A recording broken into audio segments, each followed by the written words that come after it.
Welcome to today's Global Bootstrap Movement episode 3. In this episode, we would be looking at types of or forms of personal relationships with a focus on how these relationships can shape the ultimate success of a person, especially someone needing the kind of intervention that we have termed in this movement to be like picking oneself up by the bootstrap and living their best life humanly possible while making our planet a better place for this and future generations. In episode 2,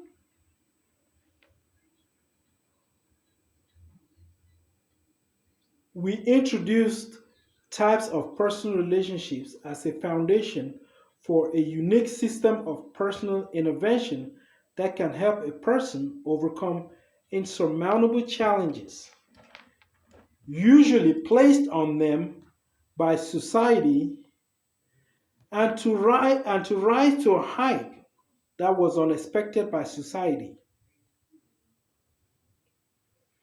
If you haven't seen episode 2, the episode 2 video, please go back and to our channel and catch up on that episode 2 discussion before coming back to watch this episode 3. In this episode, we are now building on the foundational concept of types of personal relationships and their connection to this very confidential system of assisting you as an individual pick yourself up by the bootstrap and live your best life humanly possible. While you know the drill, you can finish that for me. To begin, I would state that several sources have identified several types of personal relationship. From our research, we've seen a list of different kinds of personal relationships. But in this movement context, we we have decided to adopt five major types of personal relationships to dwell on and how they connect to helping you pick yourself up by the bootstraps and living your best life humanly possible while you know the drill. You can finish the rest of it if you've been watching the videos. All right. These five major relationship types are personal spiritual relationships, personal family relationships, personal romantic relationships, personal friendship and acquaintance relationships, and personal working relationships. To examine these five major types of relationships, we would be looking at both historic and contemporary examples from documented sources with significant levels of credibility associated with them. So there are many sources that give historic facts on different types of personal relationships.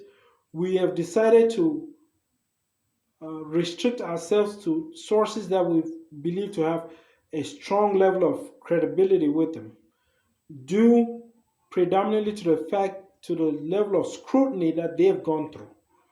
Uh, some of these sources have gone through very significant levels of scrutiny for some of them for very extended periods of time. I'm talking about thousands of years. So should there have been uh, valid discrepancies that don't add up, it would have shown. But they've been proven over thousands of years to be very credible in their accounts, in the correlations, in the connection of events, and in the sources that validated the the accounts. Now, the first source example that we'll be looking at from a credible source will be the example of a figure known as Abraham from the popularly known documented book known as the Holy Scriptures. That's a book that has been documented and examined by human history, different communities, different societies on the planet for thousands of years. So that book holds a very strong level of credibility and scrutiny as well. You know, it's been translated several times in different versions. I mean, you talk about studied to the highest levels of education on the planet, examined nuances of it, examined and brought under great level of scrutiny by the best historians. And they've held up to the greatest level of scrutiny. So we'll be using this. This is the first example we'll be using from this book, from this documented source, which this movement holds to be a very credible source, right? The documents, the information documented in that book, the Holy Scriptures, we believe hold the highest level of credibility, of historic credibility in the depiction of any historic events that the planet has ever known. We believe them to have the strongest credibilities. Now, in this book, and looking at this particular story of Abraham, he was a person that, if you're a Christian, you're familiar with this story, had a challenge with progeny. That's recreation, having a child. He had a very serious problem with that. And in those days, not being able to procreate and have a child that will bear after you to look after what your life works was was frowned upon by society very, very seriously. Especially if you're a person that was as hardworking as Abraham and had the level of accomplishment that he was having, and you had no progeny that was going to take after that, society mocked you and taunted you, and I mean, they heaped all kinds of tongue lashing, you know, degradation. You'd go to places to do business, to do things, and people won't want to do business with you because you didn't have a seed to bear after you and take care of, what you're working for, what you're negotiating on, and what you're accomplishing. People didn't like, society didn't like that. They frowned on that, and so he had a serious problem because of this. He had a problem with this, so serious that if he was living in today's world, the challenges that he faced because of that problem would be similar to the kind of things that would need a bootstrap type of intervention to help pick him up from what he was facing and enable him to live his best life humanly possible while making our planet a better place for this and future generations. It is important to note that the book states that at some point the problem became so significant that he consulted a spiritual source for assistance with this problem. The book later on indicates to us that that spiritual source was the creator of the universe. That's what we are later told in the book. But the book does in fact indicate that he had he sought spiritual intervention. He consulted the spiritual source for assistance with this problem.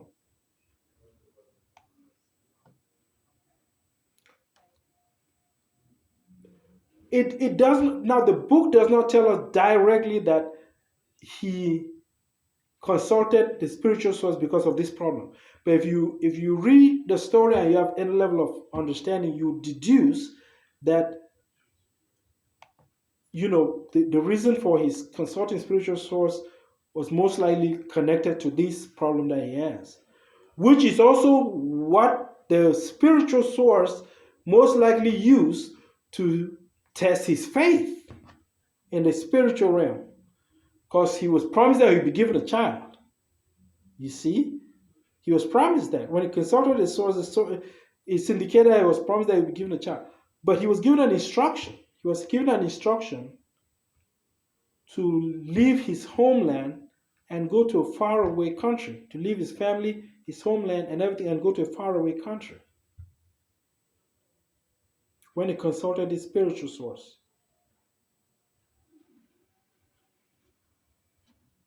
It is important to note now at this point that the practice of consulting spiritual sources for marriage challenges, childbearing challenges, career success challenges, protection challenges, healing challenges, and different other challenges that people encounter in their life is still a common practice in several parts of the globe until today.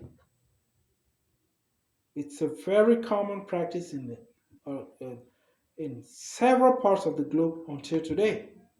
Even in very developed nations like America, Europe, Canada, and European nations, people still have the practice of consulting spiritual sources when they face challenges that defy all natural means of intervention.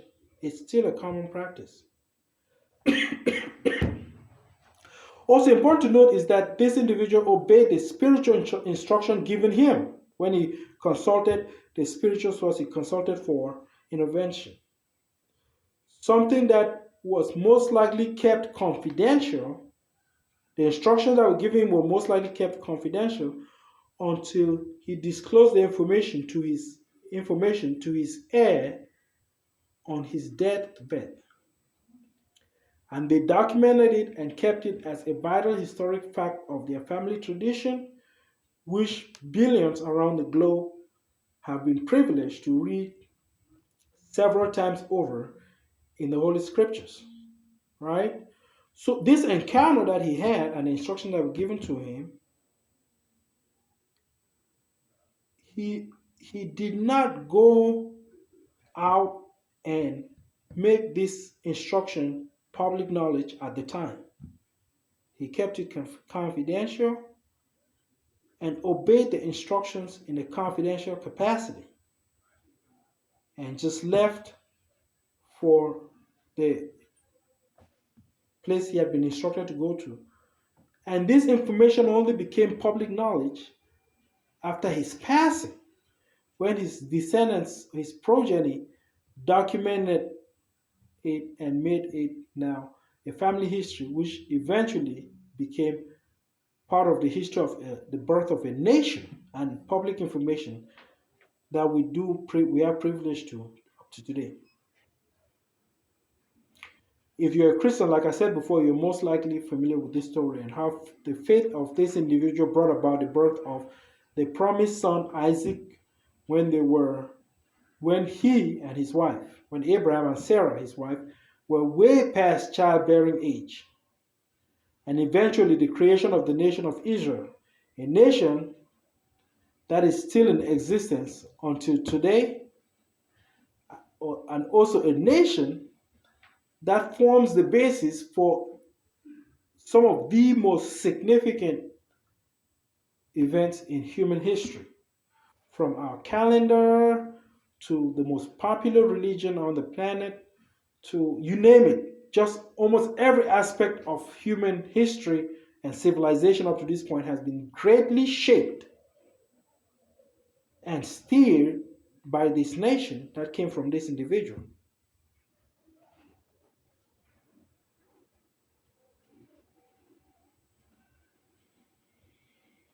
If you're also familiar with this story, you're also familiar with the fact that Abraham did, after this encounter, this spiritual encounter, he did some very monumental things, like defeating a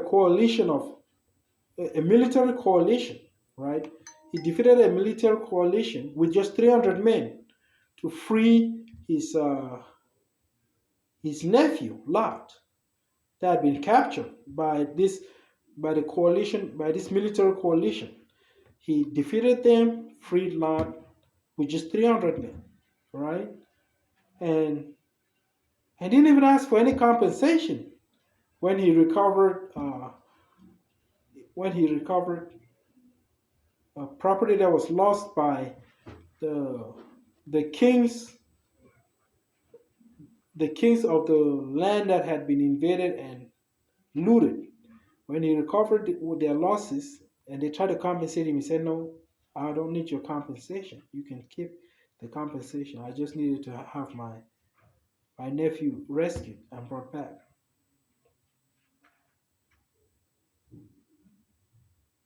In another circumstance, he thought that, well, he had a genuine fear that he was in a land where people had no fear of God, and the level of depravity that they were engaged in was too elevated for them for him to try and play pairs in that community.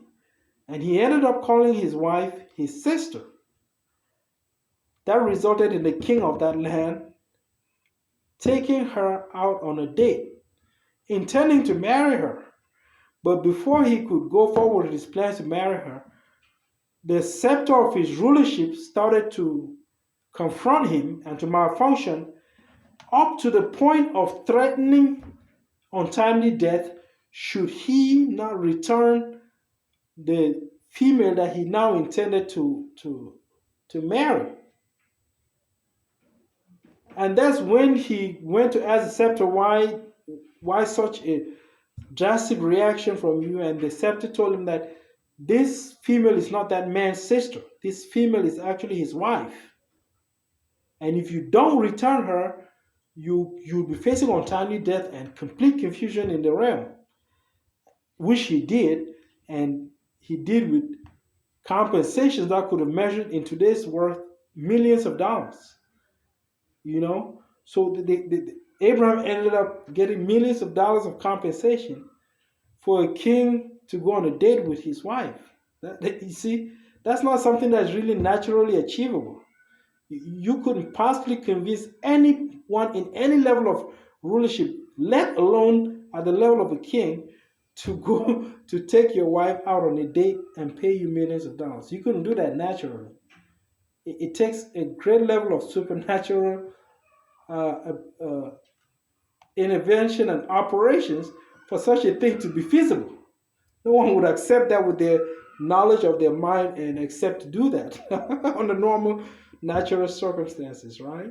And many other things this guy did. If you read his story, he did some very, the documentary, he did some very monumental things. But what I'm pointing out in saying this is showing in this example the value of spiritual relationships as a foundation for other forms of personal relationship. A personal spiritual relationship, the foundation that is set there, can be very valuable for influencing other types of relationships in your life in very significant and positive ways. And eventually, in ways that will enable you to be able to pick yourself up out of a circumstance that has defied all natural means of intervention and living your best life humanly possible while making our planet a better place for this and future generations.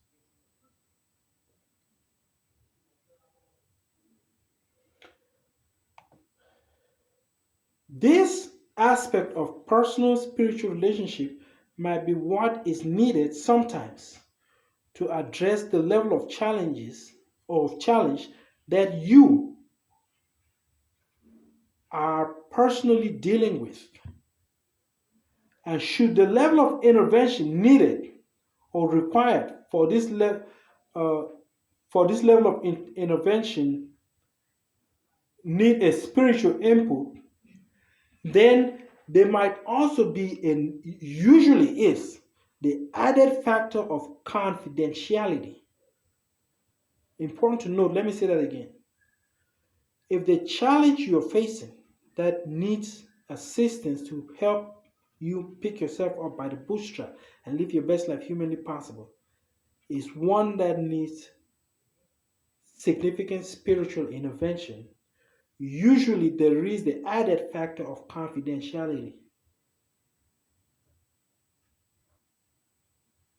It would be important to have in mind that to administer this level of intervention, you might have to agree to the level of confidentiality that Abraham agreed to. That is, keeping the proceedings of that spiritual encounter a confidential matter, in some cases up to the grave. In some cases, not even disclosing that information on your deathbed, on your deathbed. Some people are given the privilege that they can disclose it on their deathbed, like Abraham did, and for reasons that will be valuable in setting the premise for, the understanding of the coming about of the nation of Israel. But in some cases, the spiritual source might tell you that this level of intervention is information that you must hold confidential to the grave. It might be, sometimes it might be, that level of intervention might be needed. It's good to have this in the back of your mind. I'm setting a tone. I'm setting a context. I'm setting an environment on a system of personal relationships and how they are valuable in helping you overcome challenges that has defied natural means of intervention and helping you pick yourself up by the bootstraps and live your best life humanly possible while making our planet a better place. In this journey, if analysis of the level of assistance you need requires and most likely if you've reached that level of challenge, you usually need some level of spiritual intervention. It is important to have in mind that when you're getting spiritual intervention for a challenge of that nature, there could and most likely will be the confidentiality factor associated with this intervention. And so, if you're not a person that can hold information confidential, then you might not be suited for this level of spiritual intervention or intervention through personal spiritual relationships. You might not be suited for it if you're not a person that can hold information confidential, right? It is important to note that people have gone mentally deranged by consulting spiritual sources for assistance and violating the terms of that confidentiality. They've gone mentally deranged. There are people that have lost all the wealth that they built, that they built through the encounter with that spiritual source. They lost all of the wealth and ended up in such dismal state that it's impossible for them to recover from that or get any other spiritual assistance from making that error. So it's important to have this in mind that if your intervention, I said it in an earlier video that not all medication is suited for everyone. It's important to start reiterating that now, so you have that in mind, right? Now, in the next video, in our next episode, we'll start looking at a few examples of what people have accomplished after one of these kinds of spiritual encounters and creating a personal spiritual relationship and how it translated to their other relationships as well as life achievements, and how you can follow these examples to pick yourself up by the bootstrap and live your best life humanly possible while making our planet a better place for this and future generations. Okay? Thanks again for watching, and please, if you have not subscribed, please be kind enough to subscribe, activate the like button, and share with friends and family. Finally, stay blessed and God bless you richly. That's the end of today's episode.